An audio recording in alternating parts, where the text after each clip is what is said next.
नमस्कार। अगले अध्याय में राजा के धर्मपूर्वक आचरण के विषय में वामदेव जी का वसुमना को उपदेश।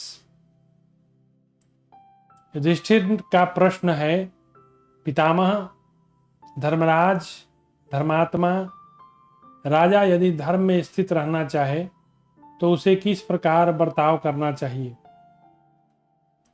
भीष्म जी कहते हैं, इस विषय में तत्वज्ञानी वामदेव जी द्वारा दिए गए उपदेश का इतिहास कहते हैं।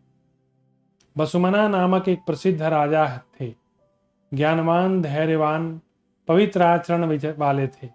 उन्होंने एक दिन तपस्वी वामदेव जी से पूछा, भगवान, मैं किस बर्ताव का पालन करता रहूं जिससे अपने धर्म से कभी ना च्युत हूं। आप अपने अर्थ और धर्मयुक्त वचनों द्वारा मुझे इसका उपदेश कीजिए। तब तपस्वी पुरुषों में श्रेष्ठ तेजस्वी वामदेव ने नहुस पुत्र ययाति के समान सुखपूर्वक बैठे हुए सुवर्ण किसी कांति वाले राजा वसुमना से कहा। वामदेव जी बोले, राजन, तुम धर्म का अनुसरण करो। धर्म से बढ़कर दूसरा संसार में कुछ भी नहीं है। जो भूपाल धर्म को अर्थ सिद्धि की उपेक्षा भी बड़ा मानता है, उसी को बढ़ाने में अपने मन बुद्धि का उपयोग करता है, वह धर्म के कारण बड़ी शोभा पाता है।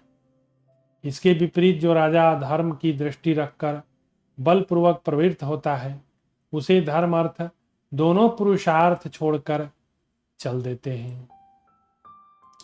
जो दुष्ट एवं पापनिष्ठ मंत्रियों की सहायता से धर्म को हानि पहुंचाता है, वह सब लोगों का बद्ध हो जाता है और अपने परिवार के साथ ही शीघ्र संकट में पड़ जाता है। जो राजा अर्थ सिद्धि की चेष्टा नहीं करता, स्वेच्छाधारी होकर बड़बड़ बातें बनाता है, वह सारी पृथ्वी का राज्य पाकर नष्ट हो जाता है। राजा को चाहिए धर्म, अर्थ, काम, बुद्धि और मित्रों से संपन्न होने पर भी अपने आप को पूर्ण न माने, सदा उन सबके संग्रह को बढ़ाने की चेष्टा करे। जिसको धर्म के विषय में शिक्षा देने वाला कोई गुरु नहीं, जो दूसरों से भी कुछ नहीं पूछता तथा धन मिल जाने पर सुख भोग में आसक्त हो जाता है, वह दीर्घ काल तक सुख नहीं भोग पाता। जो धर्म के विषय में गुरु को प्रधान मानकर उनके उपदेश के अनुसार चलता है, जो स्वयं ही अर्थ संबंधी सारे कार्य को देखता है तथा सब प्रकार के लाभों में धर्म को ही प्रधान लाभ समझता है, वह चिरकाल तक सुख का उपभोग करता है। तो इस तरह इस अध्याय का समापन हुआ। अब अगले अध्याय में फिर हम लोग बात करेंगे।